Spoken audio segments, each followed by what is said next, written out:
The Vampire King stood in the shadow of the cliff's overhang, his pale hand extended toward a woman who had never seen anyone look at her the way he did, as though she held the sun itself inside her chest. "Come," Fenris Thorne said, his voice low and careful. "We don't have much time." Rosalie Reed took his hand, cold as marble but steady, and let him guide her to the exact spot he'd chosen. The eastern horizon was still dark, bruised purple at the edges where night began to surrender. The sea below crashed against ancient rocks, sending up spray that tasted of salt and wildness. "Here," he said, positioning her just so, then retreating several steps back into the deeper shadow where the cliff face curved inward. "Right there. Don't move." She turned to look at him, this impossible man, this impossible creature, with his white hair caught back in a simple tie, his skin so pale it seemed to glow even in darkness. His eyes, though, were what held her, ancient and dark as wine, fixed on her with an intensity that made her breath catch. "You're not going to watch it?" she asked. "I am watching it," Fenris said softly. "Through you." Rosalie's throat tightened. She understood what he meant. What he'd been doing for the past 3 weeks since he'd appeared in her life like some gothic dream made flesh, offering her everything, asking for nothing except this, to see the world through her eyes while she still could. The doctors had been clinical about it. Degenerative retinal disease, progressive and irreversible. She had months, maybe a year, before the darkness took everything. Already the edges of her vision had begun to blur, colors fading like watercolors left in rain. "Tell me when it starts," he said. She turned back to face the sea, the wind pulling strands of her dark hair loose from her braid. Behind her she heard him settle against the rock wall, positioning himself where he could see her face, but remain safely shrouded. "Why do you do this?" she asked. "You've brought me to watch the sunrise every day for weeks. You barely know me." "I know enough." "That's not an answer." "Would you prefer I lie?" His voice carried that faint accent she couldn't quite place, old and careful, each word chosen with precision. "Tell you I'm being selfless? I'm not. I'm being exceptionally selfish." "How is this selfish?" "Because," Fenris said, and she heard something raw slip into his voice, "I have lived for 600 years and never seen a sunrise. Do you understand what that means? To have the entire scope of human experience available to you, art, music, literature, love, but to be forever barred from the most fundamental human joy. The turning of the earth toward light." Rosalie's chest ached. "I'll be barred from it too, soon enough. I know. That's why we're here." The sky was changing now, deep purple bleeding into navy, then softer blue. A thin line of gold appeared where the sea met the sky, delicate as a thread. "It's starting," she whispered. She heard him shift, sensed his attention sharpen and focus entirely on her face. It should have felt invasive, being studied like this, but instead, it felt like being held. "What do you see?" he asked. "Gold," she said. "Just a line of it, like someone drew it with the finest brush. The water's still dark, but the sky above is lightening, navy blue, the color of your coat." "Keep going." The gold was spreading, bleeding upward into the blue. Stars were disappearing, winking out one by one as the light claimed them. The wind off the water smelled like brine and morning and possibility. "The gold is rising," she said, "turning orange now, bright orange, like fire, but softer. The clouds are catching it. There were clouds I couldn't see before, and now they're pink underneath, purple on top." "Pink," he repeated, and she heard the hunger in his voice. Not for blood, but for this, for light and color and the simple turning of the world. "The sun hasn't appeared yet, but I can feel it," Rosalie continued. "Everything is getting brighter. The water's turning silver where the light touches it. There's a path of light across the waves pointing right at me." "At us," Fenris corrected quietly. Her eyes were starting to water from staring at the brightness, but she didn't look away. He couldn't. This was one of her last clear sunrises, and she was sharing it with a vampire king who had somehow decided she mattered. "There," she breathed, "the edge of it, just the curve, burning orange gold. It's so bright, Fenris, so impossibly bright." She felt tears on her cheeks and wasn't sure if they were from the light or from something else entirely. Behind her, Fenris was completely silent, and she knew he was memorizing every expression that crossed her face, storing it away in 6 centuries of memory. The sun rose higher, a perfect burning circle lifting itself free of the horizon. The entire world turned gold. The sea blazed with reflected light. The sky became a gradient of colors she couldn't name, shifting and changing second by second. "It's beautiful," she whispered. "It's the most beautiful thing I've ever seen." "Yes," Fenris said, his voice rough. "It is." Only he wasn't looking at the sky. When the sun had fully risen and the world had settled into morning, Fenris finally stepped forward, keeping to the shadows, and offered her his hand. "Breakfast?" he asked. She took his hand, her fingers warm against his cool palm.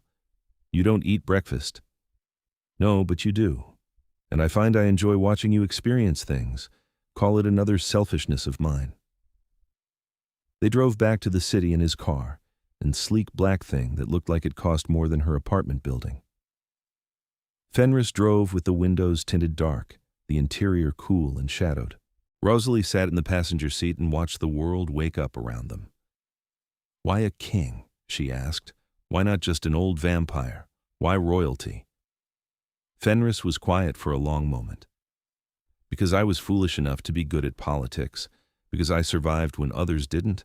Because when vampires gather, someone must make the decisions that keep us from destroying ourselves and exposing our existence to your world." "That sounds lonely." "It is." He glanced at her, dark eyes unreadable. "It has been. For a very long time." Something in his tone made her breath catch. She studied his profile, sharp and elegant, inhumanly beautiful in that unsettling way all vampires seem to be. Dangerous and magnetic and utterly controlled. "The night we met," she said slowly, "at the hospital. You were there for someone else, weren't you? That vampire they brought in, the one who'd been attacked." "Marius," Fenris confirmed. "One of my court. He'd been hunting in territory claimed by another and paid the price for his arrogance. I was there to ensure he survived his stupidity." "And you saw me in the waiting room." "I saw you reading," Fenris said. "At 3 a.m, in a hospital waiting room, reading poetry by lamplight. And when you looked up, I saw—" He stopped, his jaw tightening. "What did you see?" "That your eyes were fading," he said quietly. "The telltale signs. I've seen it before, in long-lived vampires who grow tired of existence, the way the light starts to dim. But you were human, and young, and you were reading Mary Oliver like the words could save you." Rosalie swallowed hard. "I was waiting for my sister. She'd been in a car accident." "I know, I checked. And I saw your medical charts while I was ensuring Marius's care." He said it without apology. "I saw what was happening to you, and I thought—" He paused at a red light, fingers tight on the wheel. "I thought here was someone losing the light, and here am I, barred from it forever. And I wanted—" "What did you want?" He turned to look at her fully, and the raw need in his eyes made her heart stutter. "To give you every moment of light I could, before the darkness came." The light turned green. He drove on. Rosalie sat in silence, her chest tight with emotions she couldn't name. He took her to a small cafe that was just opening, the kind of place with mismatched chairs and homemade pastries in the window. Fenris walked her to the door, but didn't enter too much light, too many windows. "I'll wait," he said. "Take your time." But Rosalie didn't want to go in without him. She stood on the threshold, morning sun warm on her shoulders, and looked at this creature of night who had upended her world. "Come in," she said, "just for a moment. There's a booth in the back, away from the windows." Fenris hesitated, something vulnerable flickering across his face. Then he pulled his coat closer and followed her inside. They sat in the darkest corner, him in shadow, her in a stray beam of early light. She ordered coffee and eggs. He ordered nothing but sat across from her, watching with that focused intensity that should have been uncomfortable, but somehow wasn't. "Tell me about the court," she said. "Your world." So he did. He told her about the hidden realm beneath the city, ancient tunnels converted into a sprawling palace where vampires conducted their politics and power plays. He told her about blood laws and territorial disputes, about vampires who were older than countries and still squabbled like children. He told her about the weight of leadership, of making choices that kept their kind safe and secret. And she told him about her life, ordinary and human, and so brief compared to his. About teaching art history at the community college, about her sister Clara, who was recovering well, about the slow terror of watching the world lose its edges and knowing that soon all the beautiful things she'd spent her life studying would exist only in memory. "I'm sorry," Fenris said, and the sorrow in his voice was genuine. "If I could give you my eyes, I would. If I could trade my immortality for your sight, I wouldn't hesitate." "Don't say that." "Why not? It's true." Rosalie reached across the table, her hand sliding into the shadow until her fingers touched his. He went very still. "Because," she said softly, "you're giving me something better than sight. You're giving me someone to see for." His fingers closed around hers, cool and careful. "Rosalie." "Every morning," she continued, her voice shaking slightly, "every sunrise, you stand in the dark and let me describe the light to you. Do you know what that means to me? I'm not losing the world alone. I'm sharing it with someone who wants to see it through me." "I do," he said roughly. "God help me, I do." They sat like that, hands clasped across the border between light and shadow, until her food arrived and she reluctantly pulled away. As she ate, Fenris asked her about colors, about the difference between crimson and scarlet, between navy and midnight blue, about the exact shade of gold the sunrise had been, whether it was more yellow or orange, more fire or honey. "I want to understand," he explained. "I can see in darkness better than any human. I can distinguish 1,000 shades of gray, but color, true color in sunlight, that's lost to me." So she taught him. She pulled up pictures on her phone, describing hues and saturations and the way light changed everything. She pointed out the color of the cafe walls, the flowers on the counter, the exact shade of brown in her coffee. And he listened like she was reciting scripture, memorizing every word. When they left the cafe, the morning was fully bright. Fenris pulled up his hood and moved quickly to the car, but before he slipped inside, Rosalie caught his arm. "Tomorrow?" she asked. He looked down at her, white hair falling forward to shadow his face. "Tomorrow, and every day after, for as long as you'll have me." It became their routine. Every morning before dawn, Fenris would arrive at her apartment in his expensive car. She'd climb in, and they'd drive to different locations, cliffs overlooking the sea, hills outside the city, once even to the roof of an abandoned building where they could see the entire skyline catch fire with morning light. And always, he would position her in the light and himself in shadow, and watch the sunrise reflected in her eyes while she described every moment of it. "The clouds are pink today," she'd say. "Cotton candy pink, but deeper, and the sun is more orange than yesterday. Tangerine orange." "Tangerine," he'd repeat, "like the fruit. Have you ever tasted a tangerine?" "Not in 600 years. She'd started bringing food with her, eating breakfast while they talked. He'd sample things, occasionally a bite of her croissant, a sip of her juice, but everything tasted like ash to him, he explained. Everything except blood. "Is it terrible?" she asked one morning, 3 weeks into their sunrise vigils. "Existing on only one thing?" Fenris considered this. "No more terrible than you existing without sight will be. We adapt. We find meaning in what we have, not what we lack." But his eyes, when he said it, were sad. Rosalie's vision was deteriorating faster than the doctors had predicted. Colors were washing out, fine details were blurring. Sometimes, when she looked at Fenris, his face would soften at the edges, like a photograph losing focus. "I'm afraid," she admitted one dawn, staring out at the sea. "I'm afraid of the dark."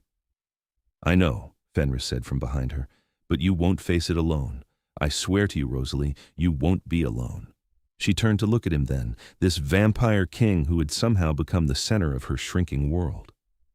"Why do you care so much? About me? About this? I'm just—" "Don't," he cut her off, his voice sharp. "Don't diminish yourself. You're not just anything." "Then what am I to you?" He was quiet for so long she thought he wouldn't answer.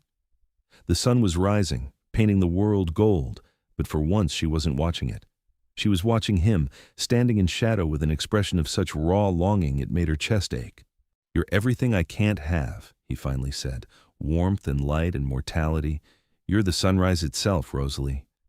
And His voice cracked slightly. "I have been in darkness so long I'd forgotten what it felt like to want the light." Fenris. "No," Let me finish. He stepped closer, but still remained in shadow. For 600 years, I've ruled and survived and endured. I've watched humans live and love and die, and I've remained apart because that's what we do.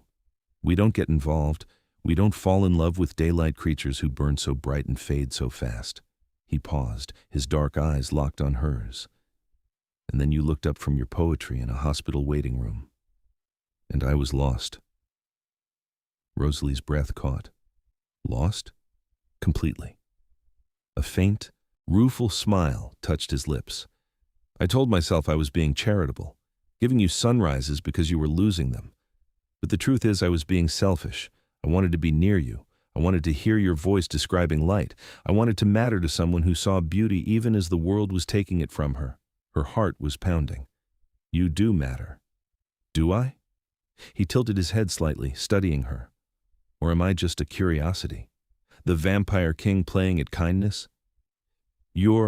She stepped toward him, into the shadow, closing the distance between them. You're the person who sees me, not the disease, not the tragedy. Me.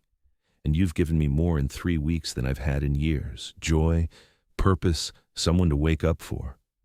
His hand came up, hovering near her face, but not quite touching. I'm falling for you, he said quietly. I've been falling since that first night.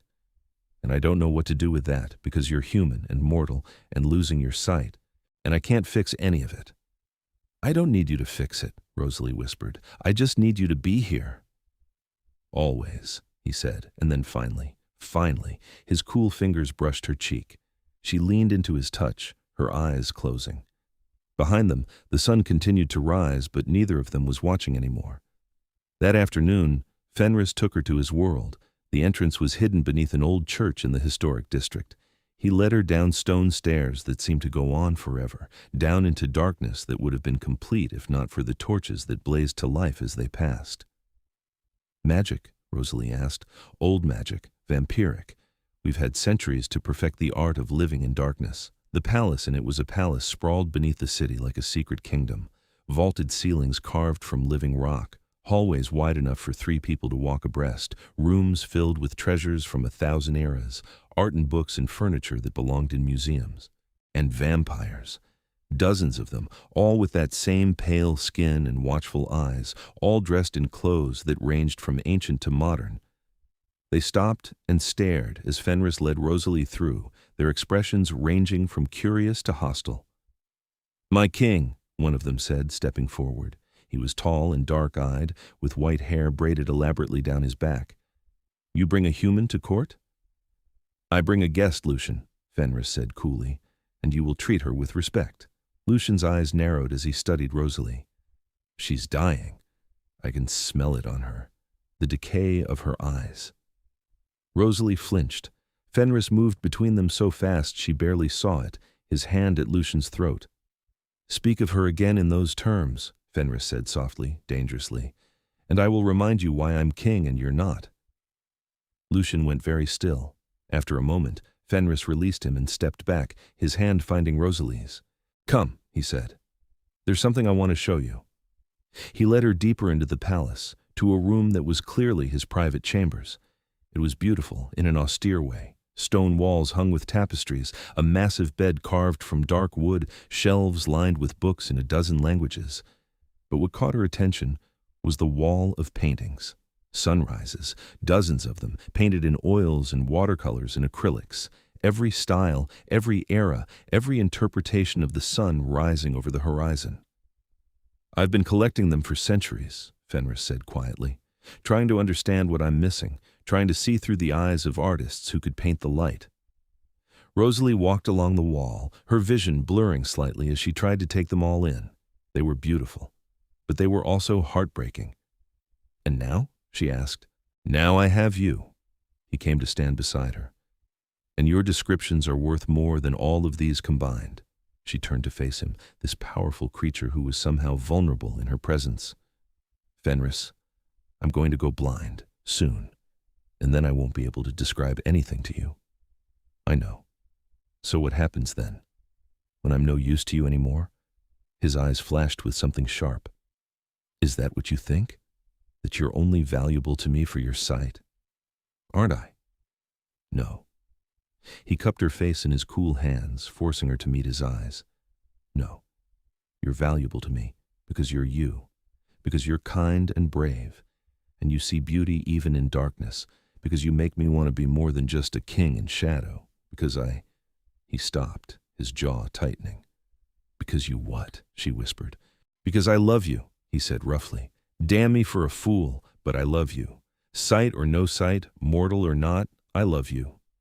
Tears spilled down her cheeks. I love you too. I've been falling for weeks, and I didn't know how to tell you. He kissed her then, careful and cool and desperate all at once. She wrapped her arms around his neck and kissed him back, tasting night and darkness and something ineffably sweet. When they finally broke apart, both breathless, Fenris rested his forehead against hers. There's something I need to tell you, he said. Something I've been avoiding because I didn't want to influence your choice. What choice? He pulled back slightly, his expression grave. My court has a remedy, an old magic, blood magic. It could heal your eyes, restore your sight completely. Hope flared in Rosalie's chest, bright and painful. What? Why didn't you tell me? Because there's a cost. His hands tightened on her shoulders. It would require taking someone else's sight, a willing donor, someone who would agree to go blind so you could see, an exchange essentially. The hope died as quickly as it had come. No, absolutely not. There are vampires who would volunteer, Fenris said carefully. We don't need sight the way you do. We see better in darkness anyway, for the right price. No, Rosalie said firmly. I won't take someone's sight. I don't care what they are or what they'd get in return. That's not a choice I can live with. Even if it meant keeping your vision, seeing sunrises for the rest of your life? Even then. She touched his face, her fingers tracing the sharp line of his jaw. I won't build my happiness on someone else's loss. That's not who I am. Fenris closed his eyes, and when he opened them again, they were bright with something that might have been tears if vampires could cry. That's why I love you, he said softly. Because you'd choose integrity over convenience, morality over miracle. Is there no other way? She asked. No healing that doesn't cost someone else? There are human options, surgery, treatments, nothing guaranteed and nothing that will restore what's already lost, but something that might slow the progression, buy you years instead of months. Then that's what I'll do, she managed to smile. I'd rather have a few real years than a lifetime built on someone else's suffering. He pulled her close, burying his face in her hair. You're extraordinary. Do you know that? I'm ordinary. I'm just trying to do the right thing. That's what makes you extraordinary. They stood like that for a long time, wrapped in each other, in the heart of a vampire palace beneath the city. Around them, the court whispered and wondered, but Fenris didn't care, and neither did Rosalie. The next morning, they didn't go to watch the sunrise. Instead, Fenris took her to a specialist he'd researched, a human doctor who was experimenting with new treatments. The appointment was expensive. Fenris paid without blinking, and the prognosis was cautiously hopeful. We can slow it down, the doctor said, studying Rosalie's charts. Maybe even stabilize it for years, but you'll still lose some vision. That's unavoidable at this stage. How much will I keep? Rosalie asked. Hard to say. Could be enough to read. Could be enough to recognize faces.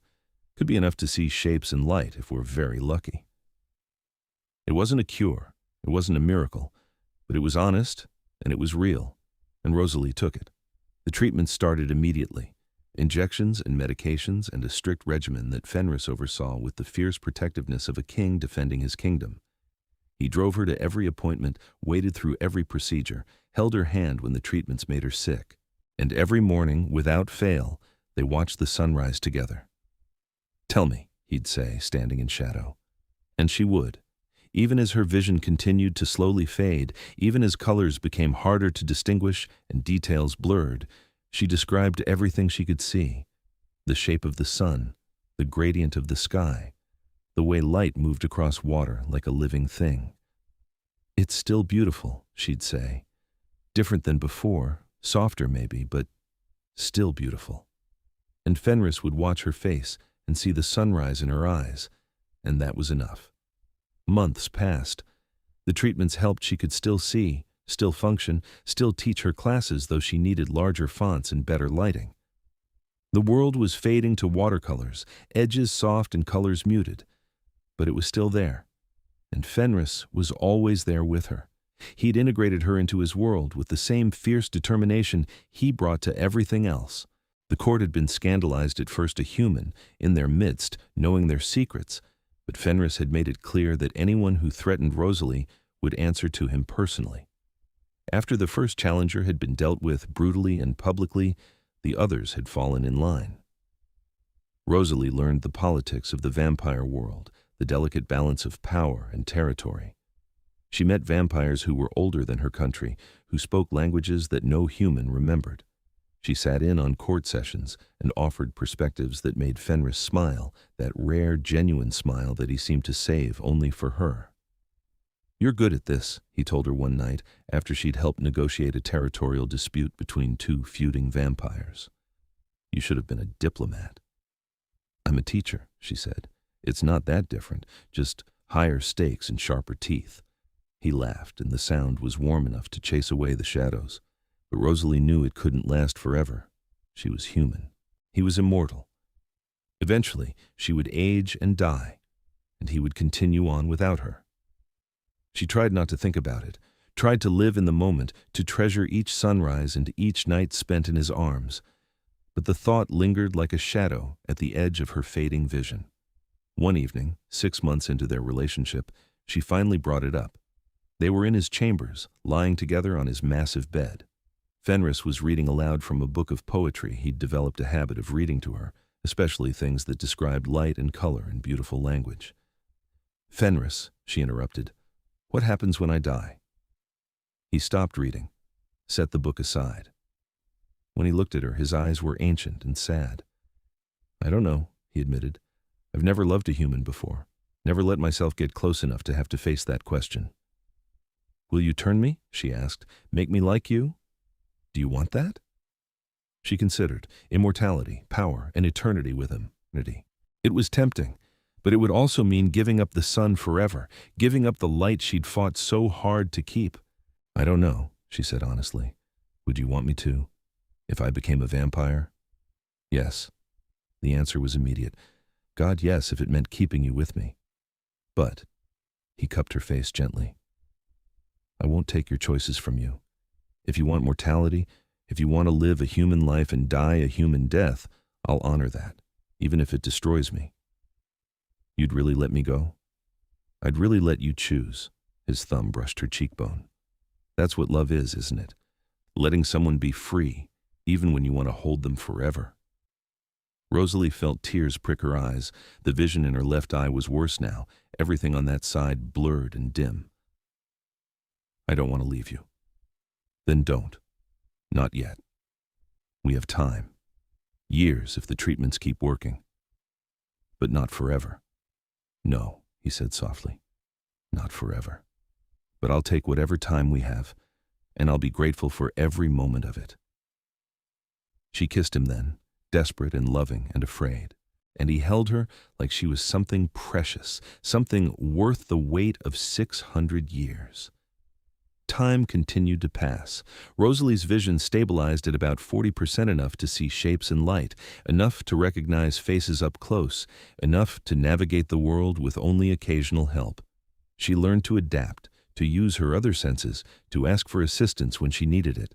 And Fenris learned to describe things to her the way she'd once described sunrises to him.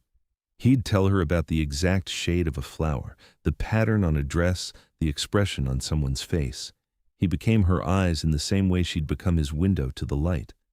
"We're quite a pair," she said one day, laughing. "The blind woman and the vampire who can't face the sun." "Perfect for each other," he agreed.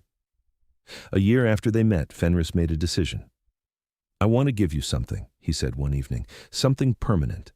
He led her out of the city, driving for hours until they reached the coast. There, perched on a cliff overlooking the eastern sea, stood a lighthouse. It was beautiful white stone, weathered by salt and wind, a beacon that had guided ships for generations. But it had been decommissioned years ago, left to stand empty and alone. "I bought it," Fenris said. "For us. Rosalie stared at the lighthouse, at the way it caught the last rays of sunset, and felt her heart swell. For us? For us. He came to stand behind her, his arms wrapping around her waist. I've had it renovated. The lower floors are sealed and lightproof. I can stay there during the day. But the upper room, where the light used to be, that's all windows. Perfect for watching sunrises. Fenris. I want to make this our home, he continued. I want to wake every evening to find you there. I want to spend every dawn watching the sunrise reflected in your eyes for as long as you'll let me. And when your eyes can't see it anymore, when the darkness finally comes, I want you to describe it to me from memory while I hold you. Rosalie turned in his arms, tears streaming down her face. Are you asking me to move in with you? I'm asking you to build a life with me. His hands came up to frame her face. Human or vampire, mortal or eternal, I want every day you'll give me. Will you? Yes, she whispered. Yes. Absolutely yes. He kissed her then, and the sun set behind them, and the future stretched out full of possibility. They moved into the lighthouse together. Rosalie kept her teaching position. She'd developed a reputation as an excellent professor, despite her vision loss, but spent her mornings and evenings at the lighthouse with Fenris. He ruled his court from there, summoning vampires to the coastal location when necessary, and traveling to the city palace when required. But he always returned to her, to their lighthouse, to the place where shadow and light met at the turning of each day. And every single morning, they watched the sunrise together. Rosalie would stand at the windows of the upper room, the glass curved around her in a semicircle of light, and Fenris would position himself in the spiral stairwell below, where he could see her face, but remain safe from the direct sun. Tell me, he'd call up, and she would. Even when she could barely see the colors, even when the sun was just a bright blur in a wash of pale sky, she described it. And he would watch her face and see the sunrise in her expressions, in the way her lips curved in wonder, in the tears that sometimes tracked down her cheeks. On her bad days, when the frustration of her limited vision overwhelmed her, Fenris would hold her and describe the world to her in exquisite detail. He'd tell her about the exact color of the sea, the pattern of the clouds, the way light played across the water. He'd read to her from books about art and color theory, about the science of light and the poetry of dawn. You're still my eyes, he'd tell her, even when you can't see. You taught me how to look at the world with wonder. That doesn't disappear just because your vision has. On his bad days, when the weight of immortality and leadership pressed too heavy, Rosalie would remind him of all the beauty in his existence. She'd tell him about the vampires he'd saved with his fair leadership, about the art he'd preserved through centuries, about the love he'd given her when she'd needed it most. You're not just darkness, she'd tell him. You're everything that thrives in it, stars and moonlight and the deep, cool peace of night. You're beautiful, Fenris. Never forget that. They built a life together in that lighthouse, strange and unconventional and absolutely perfect for them. 2 years after they met, on a morning when the sunrise was particularly spectacular, or so Rosalie said, her remaining vision still just enough to catch the brilliance, Fenris asked her to marry him. He did it standing in his usual spot in the stairwell, calling up to where she stood bathed in golden light. Rosalie Reed, he said, his voice carrying up the stone spiral. Would you do me the extraordinary honor of becoming my wife? She turned from the window, looking down at him with her limited vision, and saw enough. Saw him holding a ring that caught the dawn light, saw the vulnerability in his posture, saw the centuries of loneliness that had led to this moment. Yes, she called down. Yes, 1,000 times, yes. He couldn't come up to put the ring on her finger, not with the sun streaming through the windows, so she ran down the stairs to him, into shadow, and let him slide the ring onto her hand. It was beautiful, an opal that caught and reflected light in rainbow colors, set in silver, worked with intricate patterns. An opal, he explained, because it holds all colors within it, light and fire and every hue between, like you. She kissed him with the sunrise at her back and the shadow wrapped around them, and it was perfect. They married a month later in a ceremony that took place at dusk, that liminal time when both day and night existed together. Half the guests were human, half vampire. The ceremony itself took place in the lighthouse, with the setting sun streaming through the upper windows, while Fenris stood in the shadowed section where day hadn't quite penetrated. Rosalie wore a dress the color of sunrise gold and pink and orange all blended together.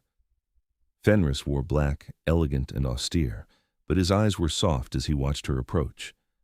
"I vow," he said when it was his turn, "to be your eyes when yours fail, to describe the world to you in every detail, for as long as you want to hear it, to love you in light and shadow, in sickness and health, for all your mortal days and beyond." "I vow," Rosalie said, her voice steady despite her tears, "to be your window to the light, to describe every sunrise, every color, every beautiful thing this world holds, to love you across the barrier between life and death, between day and night, for as long as I have breath and beyond." They sealed their vows with a kiss as the sun set and the stars began to appear. The years that followed were the happiest either of them had ever known. Rosalie continued to teach, adapting her methods as her vision continued to slowly decline. She became known for her passionate lectures about art and beauty, about the importance of seeing with more than just eyes. Fenris continued to rule his court, but with more compassion and flexibility than he'd shown in centuries. Rosalie's influence on him was obvious. He made decisions that prioritized cooperation over dominance, understanding over punishment, and every morning, without fail, they watched the sunrise together. As Rosalie's vision faded further down to 20%, then 15%, then 10%, their ritual adapted. She could no longer see colors clearly, could barely distinguish the shape of the sun from the general brightness of the sky. But she could still see light and shadow, could still sense the change from dark to dawn. It's happening," she'd say. "I can feel it. The light is coming." And Fenris would watch her face tilt toward the window, would see the way the growing light painted her features gold, and he'd describe what he saw reflected in her expressions. "Your face," he'd say. "It's glowing. The light is catching in your hair, turning it bronze. Your eyes, oh, Rosalie, even faded, your eyes are still full of wonder. The sunrise is there, in the curve of your smile, in the tears on your cheeks. I see it. I see everything."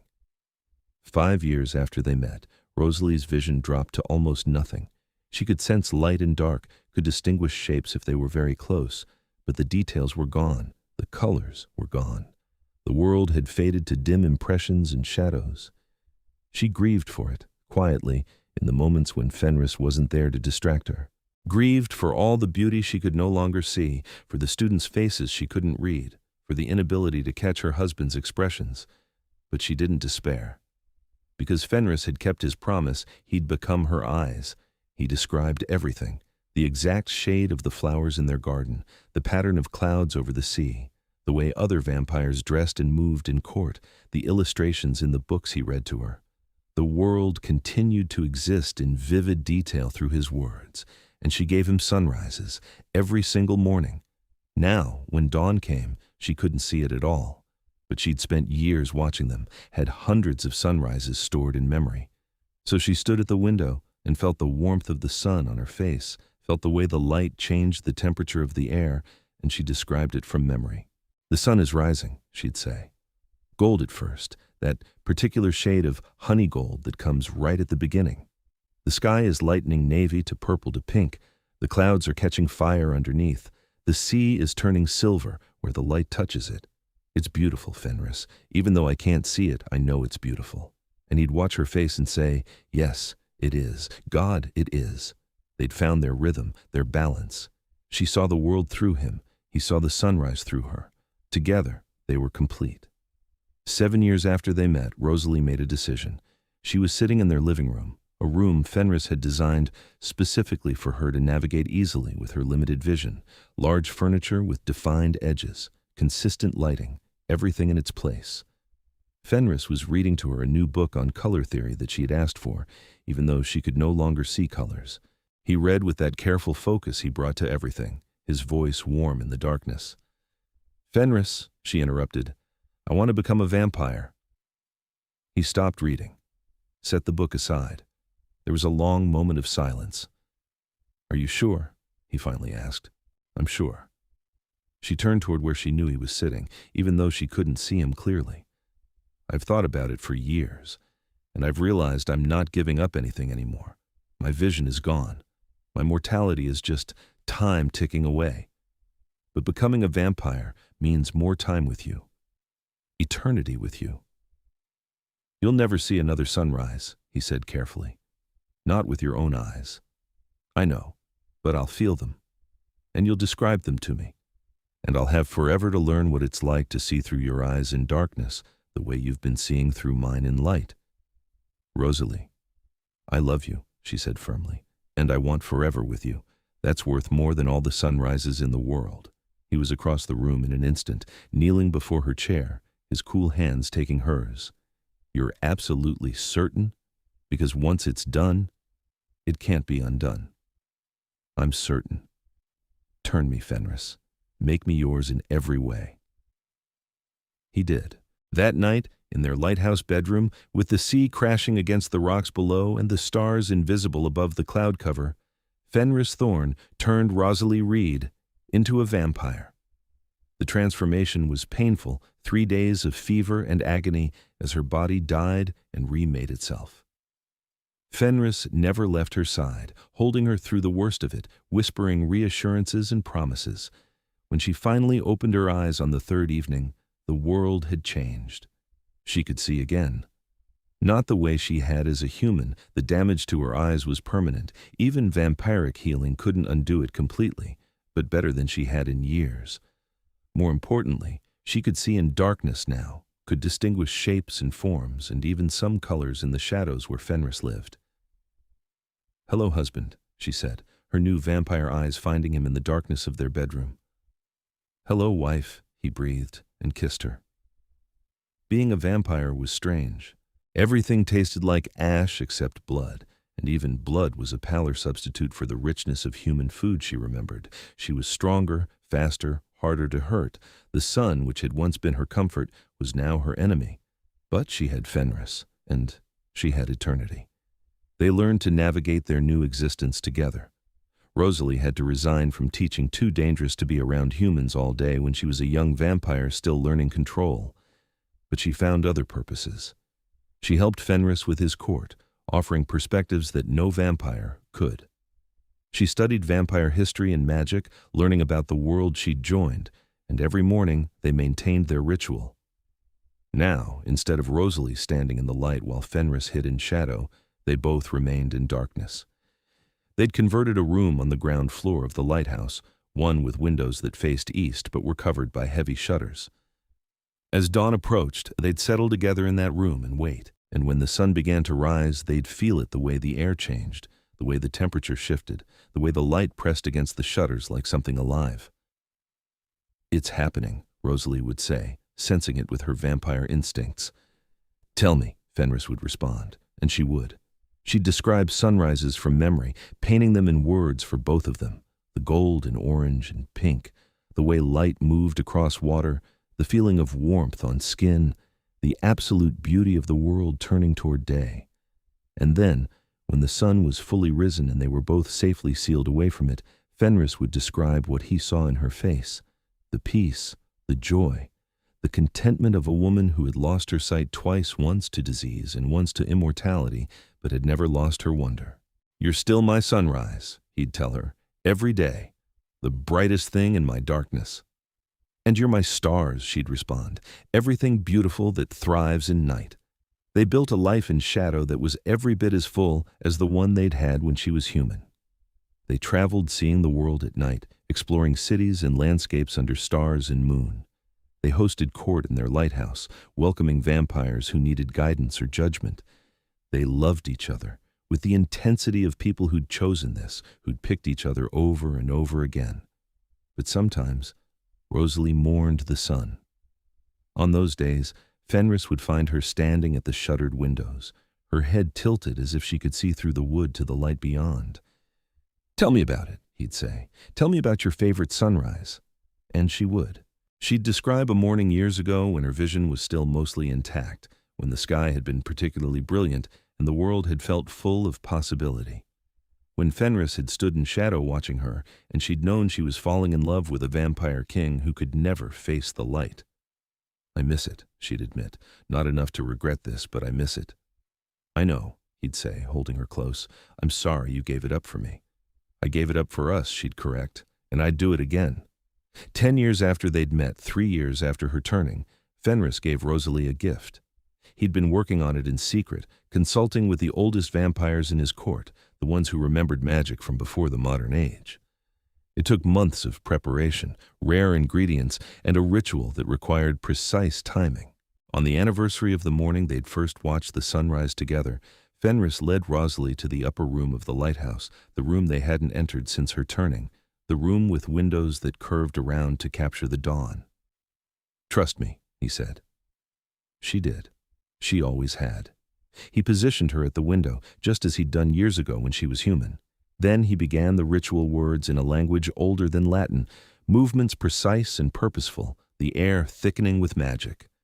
When he finished, the shutters on the windows turned opaque, filtering the light, and as the sun began to rise, the room filled with a soft, diffused glow that didn't burn. "Look," Fenris said, coming to stand beside her. "Look at our sunrise." Rosalie turned toward the window. Her vampire eyes could see the light, softened and filtered, painting the room in shades of gold and rose. It wasn't the same as watching it directly. The magic dimmed it, took away the brilliance, but it was there. It was real. And beside her, for the first time in 600 years, Fenris Thorne watched the sunrise with his own eyes. They stood together as the sun rose over the eastern sea.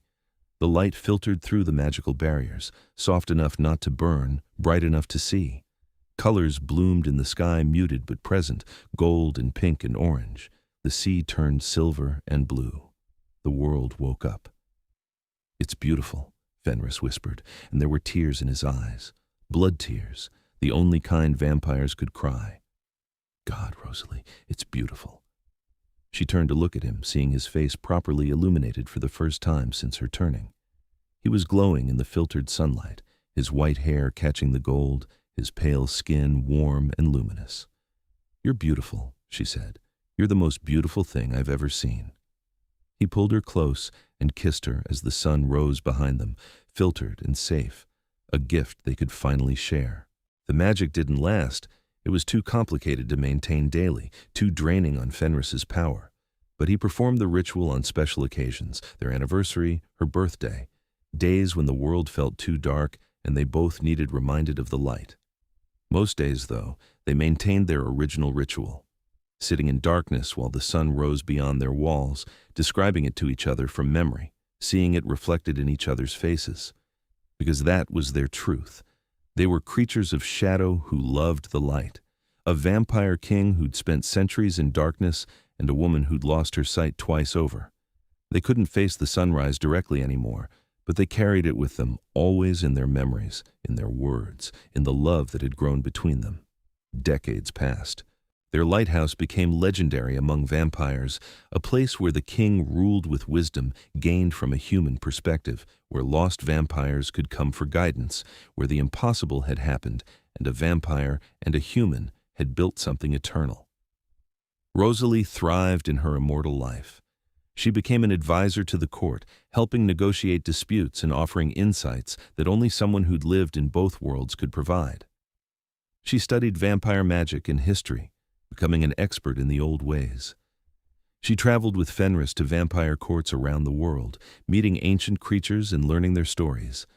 But every single morning, wherever they were, they watched the sunrise together. Sometimes it was in their lighthouse, sealed safely away, but feeling the sun rise beyond their walls. Sometimes it was in hotel rooms in foreign cities, shutters drawn, but the light pressing close. Sometimes it was in the deep chambers of other vampire courts, where the sun was just a distant rumor. But always, they marked the moment, acknowledged it, described it to each other. "The sun is rising," one of them would say. "Tell me about it," the other would respond.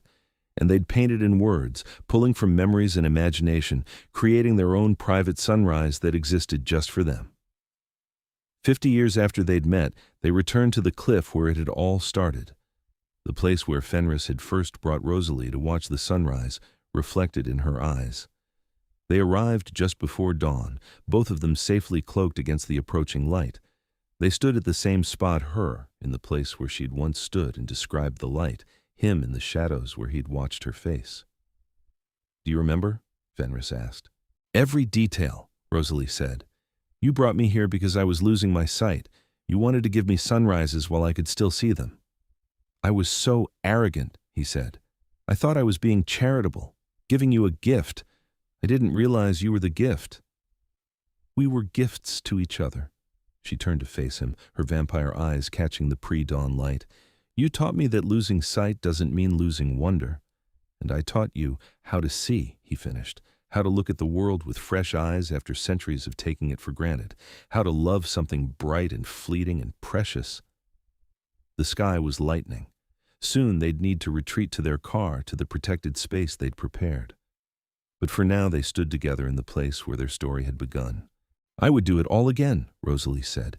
"Every moment, the blindness, the fear, the transformation, all of it, if it meant finding you." "And I would wait another 600 years, Fenris replied, "if I knew you were at the end of it." They kissed as the sun began to break the horizon, and then they retreated to safety. But they carried the moment with them, another sunrise, another memory, another piece of the light they'd learned to hold in darkness. Back at their lighthouse, sealed safely in their shuttered room, they settled into their familiar positions. The sun was rising outside, brilliant and golden, and forever out of reach. "Tell me," Fenris said, the same words he'd spoken thousands of times over the decades, and Rosalie did. She described the sunrise from memory, painting it in words, the gold and orange, the pink clouds, the silver sea. She described the way it felt to stand in light, the warmth on skin, the absolute beauty of the world waking up. And Fenris watched her face, seeing everything reflected there, the wonder, the joy, the love that had grown between them. He saw the sunrise in her eyes, just as he had that very first morning. "It's beautiful," he said when she finished. "Yes," she agreed, "it is." They sat together in the darkness of their lighthouse, two creatures of shadow who had learned to carry the light within themselves. A vampire king and his queen, who watched the sunrise every morning in the only way they could through each other's eyes, through memory and love and the bond they'd forged across the barrier between day and night. Outside, the sun climbed higher in the sky, brilliant and burning and beautiful.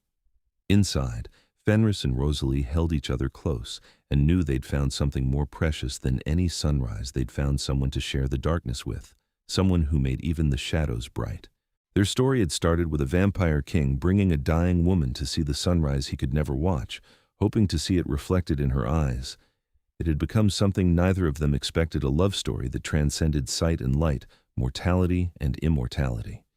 A story about two people who'd each been living in darkness and had found, in each other, a way to see. And every morning, for the rest of their eternal lives, they greeted the dawn together, blind to its direct light, but seeing it perfectly in each other's faces, in each other's words, in the love that had taught them both what it meant to truly see. The sunrise continued, as it always had, and always would. And in their lighthouse by the sea, Fenris and Rosalie watched it together, two shadows carrying the light, forever and always.